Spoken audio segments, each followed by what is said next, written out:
اور تیسرے کے بارے میں انہوں نے کہا دیوار کے بارے میں کہ وَأَمَّا الْجِدَارُ، اور بہرحال دیوار فَكَانَ لِغُلَامَيْنِ يَتِيمَيْنِ، تو یہ دو یتیم بچوں کی تھی، فی المدینہ تھی، جو اس شہر میں رہتے تھے، وَكَانَ تَحْتَهُ كَنْزٌ لَهُمَا، اور اس دیوار کے نیچے ان دونوں بچوں کا خزانہ تھا، وَكَانَ أَبُوهُمَا صَالِحًا، اور ان دونوں کا باپ نیک تھا، فَأَرَادَ رَبُّكَ أَن يَبْلُغَا أَشُدَّهُمَا وَيَسْتَخْرِجَا كَنْزَهُمَا، تو اللہ تعالیٰ نے ارادہ فرمایا کہ یہ دونوں بالغ ہو جائیں، بڑے ہو جائیں، اور پھر اس مقام سے اپنا یہ خزانہ نکال لیں۔ وَرَحْمَةً مِّن رَبِّكَ، یہ تمام معاملہ اللہ تعالیٰ ان کے تیرے رب کی طرف سے ایک رحمت تھی۔ تو خضر علیہ السلام نے آخر میں فرمایا کہ وَمَا فَعَلْتُهُ عَنْ عَمْرِي، تو یہ جو کچھ میں نے کیا یہ میں نے اپنے حکم سے نہیں کیا بلکہ تو اللہ کے حکم سے کیا، ذَلِكَ تَأْوِيلُ مَا لَمْ تَسْتَطِعْ عَلَيْهِ صَبْرًا، یہ اس کی تعویل تھی کہ جس پر آپ صبر نہ کر سکے۔ تو تیسری جو بات حضرت خضر علیہ السلام نے بیان فرمائی کہ وہ ایک دیوار کے نیچے خزانہ پوشیدہ تھا، وَكَانَ أَبُوهُمَا صَالِحًا، اس خزانے کی حفاظت کی گئی اس لیے کہ ان کا باپ نیک تھا۔ اور ایک مفسرین نے لکھا ہے کہ ان بچوں کی 7ویں نسل میں ایک شخص تھا، یعنی جیسے باپ، دادا، پردادا، پھر سکر دادا، پھر پکڑ دادا، پتہ نہیں کون سا، اس طرح 7ویں نسل میں جا کر ایک شخص تھا جو نیک پرہیزگار متقی تھا۔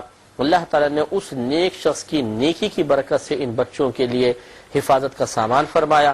یہ چھوٹے نابالغ بچے تھے، اگر دیوار گر جاتی خزانہ ظاہر ہو جاتا، گاؤں والے خزانہ لوٹ لیتے، بچے کچھ بھی نہیں کر سکتے تھے۔ تو اللہ تعالیٰ نے ارادہ فرمایا کہ یہ بچے جوان ہو جائیں، بڑے ہو جائیں، بالغ ہو جائیں، ذی شعور ہو جائیں، اور پھر اپنا وہاں سے نکال لیں۔ اس کے لیے اس کی دیوار کی حفاظت ضروری تھی، تو یہ خضر علیہ السلام کو اللہ کی طرف سے حکم دیا گیا تھا۔ لہذا معلوم یہ ہوا کہ اللہ کے ولی مستقبل کے احوال اللہ تعالیٰ کے حکم سے جانتے ہیں۔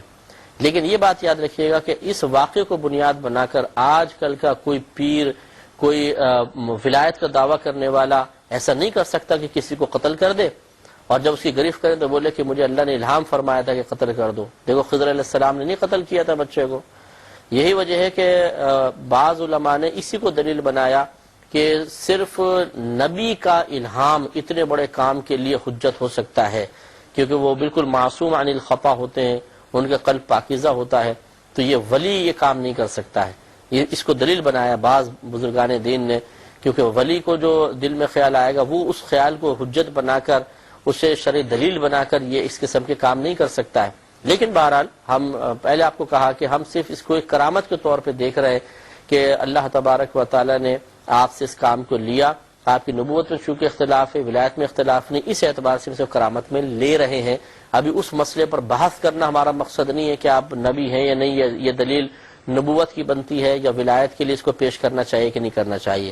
لیکن وضاحت ہم اس لیے کر رہے ہیں کہ کوئی بھی اس ہمارے بیان کو یا اس واقعے کو بنیاد بنا کر یہ نہ کہے کہ دیکھا جی اولیاء کرام کو تو بڑی وسعتیں حاصل ہوتی ہیں، وہ جو کام کرنا چاہیں کریں اور ان کو کوئی روک ٹوک نہیں ہوتی، اللہ تعالیٰ ان کے قلب میں الہام فرماتا ہے۔ اس میں تھوڑی سی احتیاط کی جائے کہ ہو سکتا ہے کہ نبی تھے، اللہ تعالیٰ نے آپ کو وحی فرمائی، اور نبی جب اس کے دل میں کوئی اللہ کی طرف سے خیال آتا ہے تو اس میں شیطانی مداخلت تو ہو ہی نہیں سکتی ہے، اس لیے ہم اس واقعے کو بہرحال اپنے لیے حجت نہیں بنا سکتے۔ جو بعض جعلی قسم کے پیر ہوتے ہیں وہ اس کو دلیل بنا سکتے ہیں کہ دیکھو جی بظاہر خضر علیہ السلام نے معاذ اللہ ثم معاذ اللہ گناہ کے کام کیے تھے نہیں کیے تھے، کہ کشتی کو توڑ دیا، بچے کو قتل کر دیا، اور وہ پھر دیوار کو ٹھیک کرنے کا تو کوئی مسئلہ نہیں، وہ تو ایک اچھا کام تھا، لیکن پہلے دو کام تو لہذا اگر ہم سے بھی کوئی گناہ نظر آ رہے ہوں سامنے تو نظر انداز کرو، اس میں بھی ہزارہ حکمتیں ہوں گی۔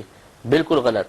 انبیاء علیہم السلام یا اولیاء اسلام کے ایسے اعمال و افعال جو حکمتوں پر مشتمل ہوں ان کو دلیل بنا کر اپنے گناہوں کے لیے بطور ڈھال پیش کرنا یہ بالکل غلط ہے، ناجائز ہے، اس کی بالکل اجازت نہیں ہے۔ وہ حضرت خضر علیہ السلام یقیناً قرآن سے یہ ثابت ہو گیا کہ آپ کے قلب میں جو بات ڈالی گئی تھی وہ من جانب اللہ تھی، تو بالکل آپ کی کوئی گرفت کا پہلو نہیں۔ لیکن ہم جو اس کو دلیل بنا کر اپنے قلب میں آنے والے خیال پر عمل کر کے کسی گناہ کا ارتکاب کریں گے تو اس خیال کے اللہ تعالیٰ کی جانب سے ہونے پر کیا دلیل ہے؟ ہمارے پاس تو کوئی ایسا ذریعہ سبب نہیں ہے کہ وہ پتہ چل جائے کہ ہم نے جو دل میں سوچا تھا یا دل میں خیال آیا تھا واقعی اللہ کی طرف سے تھا۔ تو یہ تو کام کے شروع میں بھی، درمیان میں بھی، آخر میں بھی شکوک و شبہات کے ساتھ ہی ہوگا۔ تو اس طرح مشکوک چیز کے اوپر اپنے عمل کی بنیاد رکھنا بالکل جائز نہیں ہے.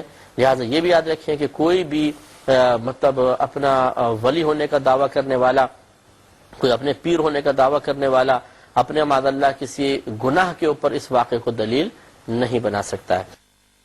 اس کے آگے ایک اور ولی کی کرامت اسی سے متصل اللہ نے بیان فرمائی. ذوالقرنین رضی اللہ تعالی عنہ، یہ بڑے پرانے بزرگ تھے اور ان سے کرامت کا ظہور ہوا، جس کا خلاصہ یہ ہے، اس میں باقاعدہ پھر میں آپ کو ترجمہ کر کے عرض کر دوں گا کہ اللہ تبارک و تعالی نے آپ کو زمین میں سفر کرنے کا حکم دیا تھا. آپ مشرق کی طرف گئے، پورا مشرق مغرب کی طرف گئے، لمبا سفر کرتے تھے. تو ایک دفعہ آپ ایک ایسی قوم کے پاس پہنچے جس قوم نے آپ سے ریکویسٹ کی کہ یہاں پر یاجوج ماجوج کی قوم ہے. یہ حضرت نوح علیہ السلام کے صاحبزادے تھے یافس. تو یافس بن نوح کی اولاد میں سے تھے یہ یاجوج ماجوج، اور بڑی کثیر یہ جنگجو قوم تھی اور بڑی کثرت کے ساتھ تھے، بڑی کثیر تعداد میں تھے، اور یہ لوگوں پہ ظلم و ستم کرتے تھے. غول کے غول باہر نکلتے تھے، جو چیز درمیان میں آتی مار دیتے، کاٹ دیتے، کھا جاتے، لوٹ لیتے تھے.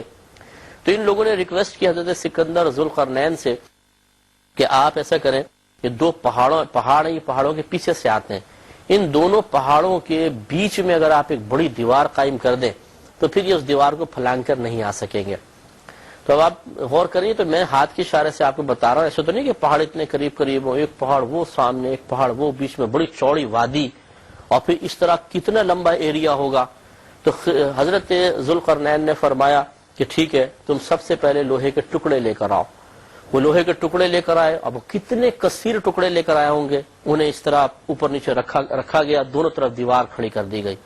پھر اندر آپ نے کوئلہ اور دوسری چیزیں اس کے اندر ڈالی، لکڑی، کوئلے وغیرہ اور دھات ڈالی. اور پھر اس کے بعد آپ نے جو دونوں لوہے کی دیواریں تھیں ان کے دونوں طرف بہت ساری لکڑیاں لگا کر ان کے اندر آگ لگا دی. اور آگ لگانے کے بعد سب جتنی بھی قوم تھی اس کو پھونکنیاں دے دی، لمبا جیسے راڈ ہوتی ہے، کھوکھلی راڈ، اور اس کو کہا کہ پھونک مارو، اس کو گرم کرو. تو انہوں نے اتنی پھونکیں ماری. یہ حضرت ذوالقرنین کی کرامت تھی کہ اتنے بڑے لوہے کے، وہ جدید ٹیکنالوجی کا دور تو نہیں تھا، اتنے اونچے لوہے کھڑے کر دیے دونوں طرف. اب ہوائیں بھی چل رہی ہیں، وہ جتنا اونچے جائیں گے ہوا زیادہ ہوگی، لیکن وہ گر نہیں رہا. اس میں پھر چیزیں ڈال دی گئی، کوئلہ وغیرہ اس میں ڈال دیا گیا، اور پھر پھونکا. اتنا پھونکا کہ اب یہ قرآن خود بتائے گا کہ وہ دیواریں لال سرخ ہو گئیں، لوہے کی دیواریں. اب اندازہ فرمائیں کہ کتنا پھونکا ہوگا. اچھا، جب لال سرخ ہو گئیں اس کے قریب کون کھڑا رہ سکتا ہے؟ جب اتنا گرم لوہا ہو جائے کہ سرخ ہو جائے، اس کے قریب کھڑا ہونا اور صرف پھونک مار مار کر لوہے کو اتنا گرم کر دینا کہ وہ لال سرخ ہو جائے، یہ تو بہت ہی مشکل کام ہے. انسان طاقت بشری کے ذریعے تو نہیں کر سکتا. تو یہ سکندر ذوالقرنین رضی اللہ تعالی عنہ کی کرامت تھی کہ آپ نے لوگوں میں، آپ کی وجہ سے لوگوں میں اتنی قوت پیدا ہو گئی، اتنی گرمی وہ برداشت کرنے لگے، اور دونوں طرف کی جو تھی وہ لوہے کی دیواریں بالکل انگارے کی طرف سرخ ہو گئی. تو اندر سے جو تمام چیز تھی وہ جلی، کوئلہ جلا، لکڑیاں جلی، اور ایک مکس سا پاؤڈر جیسا بن گیا. اور اس کے بعد اس پہ پگھلا ہوا تانبا ڈال دیا تو سیسا پلائی ہوئی دیوار بن گئی. انشاءاللہ اس کے بارے میں مزید کلام اگلے پروگرام میں بھی جاری رہے گا، اور پھر ہم قرآن سے بھی آپ کو ترجمہ کر کے بتائیں گے کہ اس کرامت میں کیا کیا چیزیں ظہور پذیر ہوئیں. اللہ تعالیٰ اس کو سننے کی بھی توفیق عطا فرمائے. آمین. وآخر دعوانا ان الحمد للہ رب